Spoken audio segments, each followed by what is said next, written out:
Hoy les voy a hablar de que las razas humanas son una construcción social y de que la realidad genética es mucho más complicada.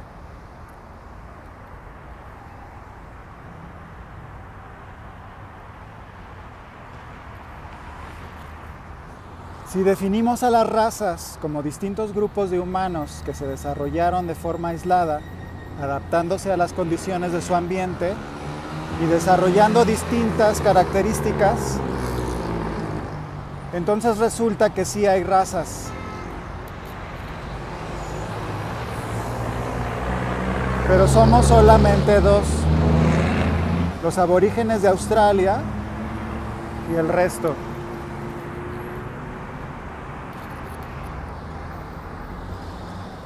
Existen varios grupos relacionados con los australianos en todos los continentes.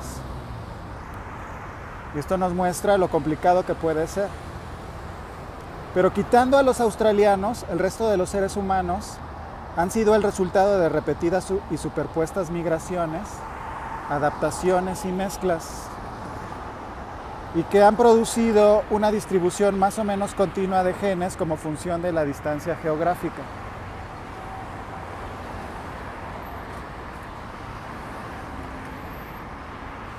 No grupos aislados muy diferentes entre sí.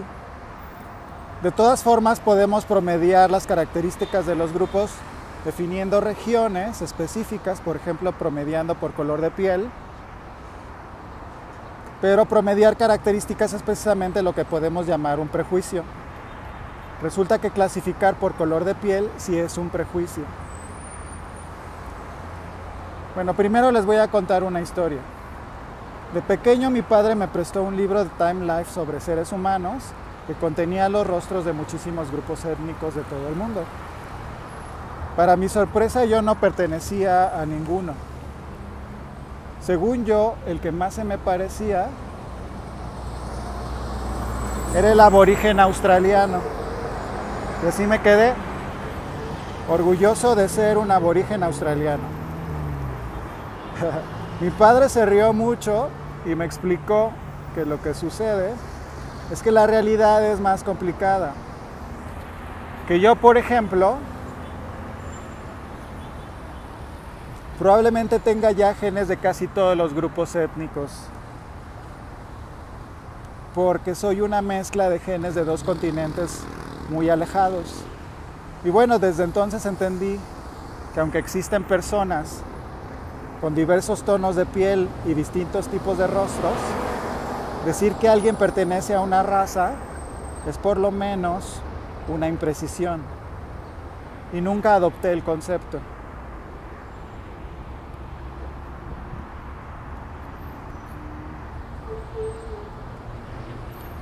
Este monumento que se ve al fondo es el monumento a la raza de maíz, a los seres humanos que domesticaron al maíz y a todos los seres humanos que lo consumen el día de hoy. Parece broma, pero es verdad, y esto hay que apuntarlo. Los seres humanos somos más diferentes por lo que comemos que por nuestros genes. Yo durante mucho tiempo crecí en un ambiente cosmopolita, donde no recuerdo haber escuchado mucho la palabra raza.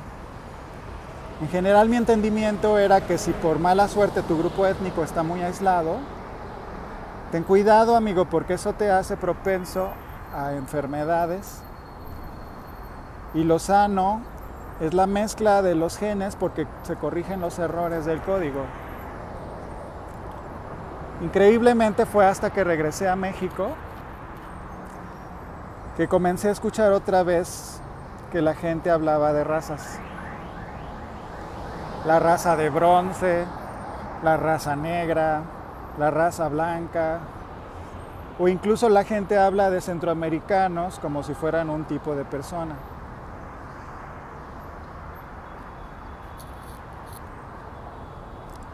Y lo que veo es que es de los Estados Unidos de donde viene esta nueva ola de racismo. Y me refiero al racismo como la creencia en la existencia de las razas y su uso como justificación de la desigualdad, del trato preferencial o incluso de la inteligencia. Esto es un horror. Dicen que no es racismo, Entonces es peor, es clasismo o aporofobia.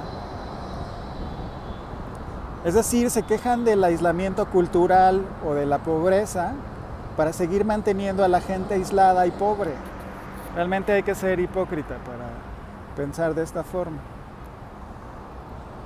Yo se supone que soy una persona inteligente, pero sé que es algo social combinado con mi talento. Si nadie me hubiera enseñado a hablar, no sabría ni pensar.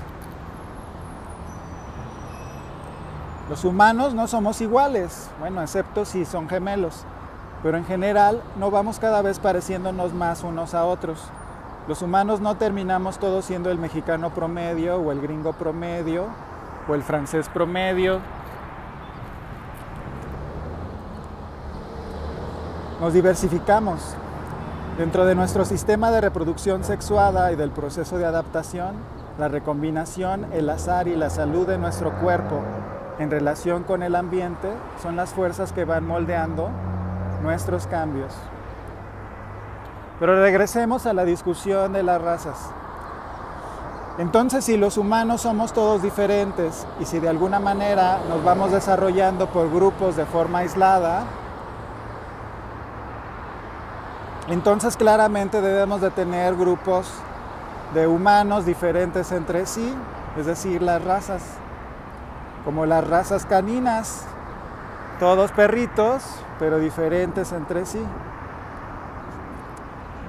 Y lo que pasa es que los humanos no nos hemos desarrollado de forma aislada. Aunque parezca increíble, el planeta Tierra no es tan grande para los seres humanos. A los humanos nos gusta mucho movernos y mezclarnos.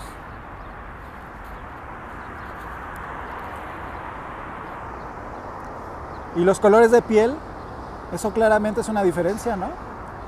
Debe serlo. Los humanos que genéticamente son más distantes deberían también tener los colores de piel distintos. Suena lógico. Pues no. Los humanos más diferentes genéticamente son los aborígenes de Australia y algunos grupos de África, ambos de tonalidad muy oscura, ¿sí? Bueno, más en específico, la distancia genética entre grupos étnicos se mide como se mide la distancia entre vectores. Por ejemplo, la distancia entre dos puntos en el espacio, pero en muchas más dimensiones. Muy bien, perfecto, ya tenemos la medida. Vamos a ver qué resulta de los estudios. La gente que ha hecho este tipo de estudios concluye dos cosas. Uno, que la distancia genética es básicamente proporcional a la distancia geográfica, excepto Australia, que parece que quedó aislada y es la más distante de todas. Es decir, somos un continuo humano dado por la distancia a Kenia, a grosso modo. Y así pues, los europeos y los de Medio Oriente son los más cercanos a los pobladores de África, luego siguen los asiáticos orientales y finalmente las etnias prehispánicas americanas. La variabilidad dentro de África es mayor que la variabilidad fuera de África. Y si separamos a los humanos en dos conjuntos dados por la distancia genética, nos queda África junto con Europa en un conjunto, contra Asia y América en otro. Pero eso depende de dónde pones el umbral genético. Y bueno, si nos vamos a los detalles, también esta división es falsa, porque hay mucha variabilidad local y relaciones y mezclas distantes en un espacio que en algún momento coincidió en el tiempo. Para complicar todo esto, resulta que es muy interesante que si hacemos el mismo estudio dentro de un grupo étnico, encontramos los mismos patrones como fractales. Un fractal es una figura que cuando le haces zoom vuelves a ver lo mismo. Por ejemplo, en una etnia está el gordito, el alto, el flaco, el bien parecido, el tonto, el inteligente, y así en todas las etnias. Por un lado, la reproducción sexual nos da una gran diversidad local, y por otro el ambiente nos selecciona por nuestra salud y capacidad reproductiva.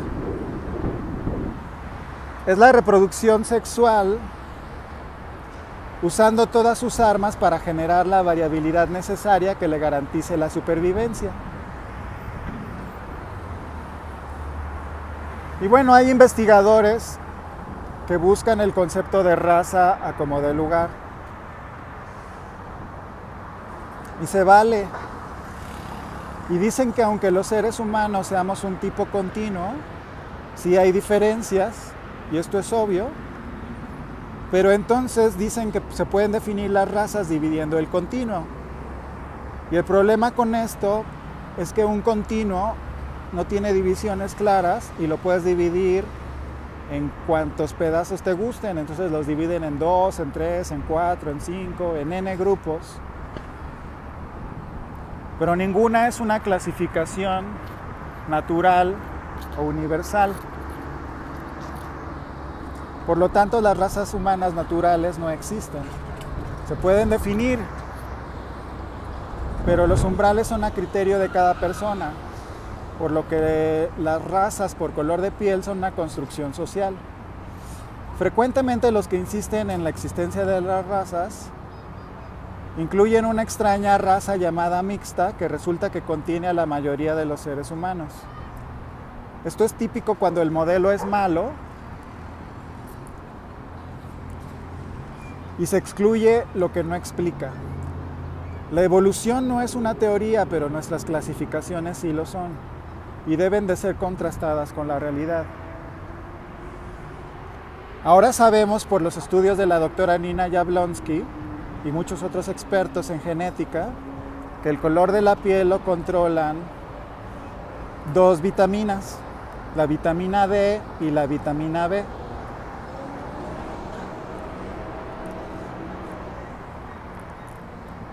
Haber desarrollado un cerebro de mayor capacidad es como tener una computadora más grande que debe de tener un mejor sistema de enfriamiento. Para eso desarrollamos nuestra piel.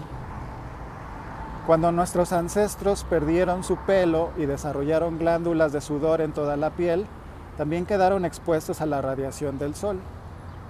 La radiación del sol en la piel tiene dos efectos casi opuestos. Por un lado sirve para producir vitamina D, pero por el otro destruye a la vitamina B. Si tenemos deficiencia de vitamina B, el humano no puede reproducirse o desarrolla malformaciones de nacimiento y por eso la piel oscureció.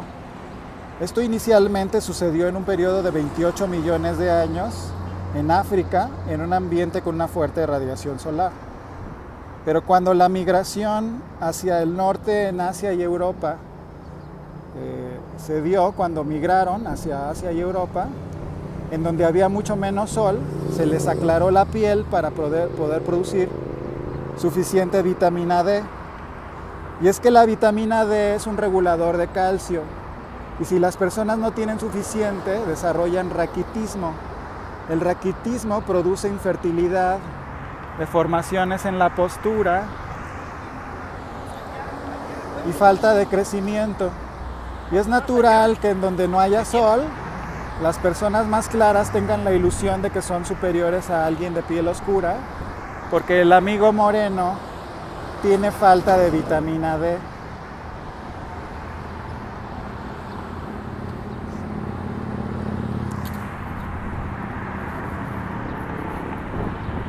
Las conclusiones de los estudios de la doctora Jablonski indican que el color de piel lo determina el nivel de rayos ultravioleta. Eso ya lo sabíamos. Lo que no sabíamos es que las deficiencias de salud que provoca son tan graves que las poblaciones adaptan su color de piel muy rápido. Y así pues nuestros ancestros fueron de piel muy oscura y luego se aclararon en Siberia para después volver a oscurecerse en México. Y probablemente los que sobrevivieron con la piel moderadamente oscura en latitudes del norte lo hicieron con mucho sufrimiento o consumiendo productos que contienen vitamina D, como el salmón.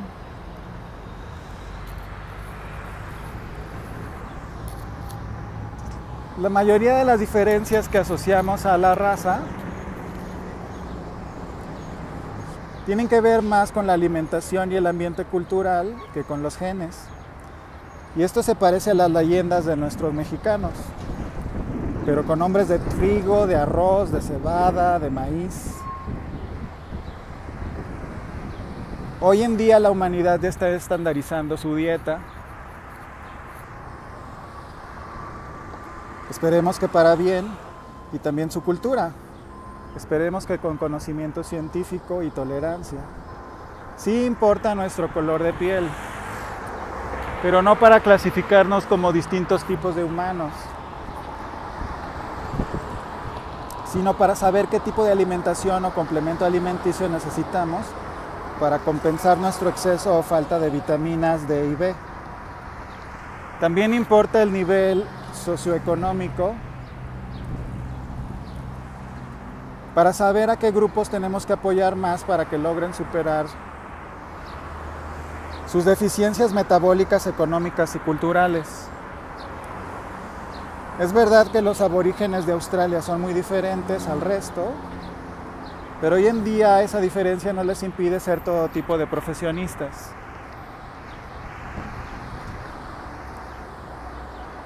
Hay aborígenes de Australia que son investigadores científicos, doctores, ingenieros, y lo único que los diferencia de los demás es su virtud, no sus genes. Así que si de casualidad son muy blancos y viven aquí en México, en el trópico, consulten a su médico para determinar los niveles de vitaminas. Y como decía mi amigo Mans de Somalia, que está casado con una chica suiza,